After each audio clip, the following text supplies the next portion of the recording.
Tuyo o kalipay sa Diyos. Ako is Kristo na ko, May pakitang pag-asana, kundi siyang nabuhaso.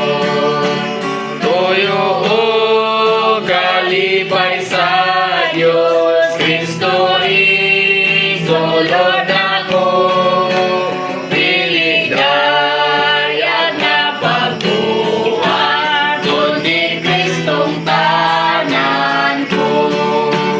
Tuyo o kalipay sa Diyos. Kristo mahol man ako, di mga porma ang sundot, kundi siyang nagtubusod.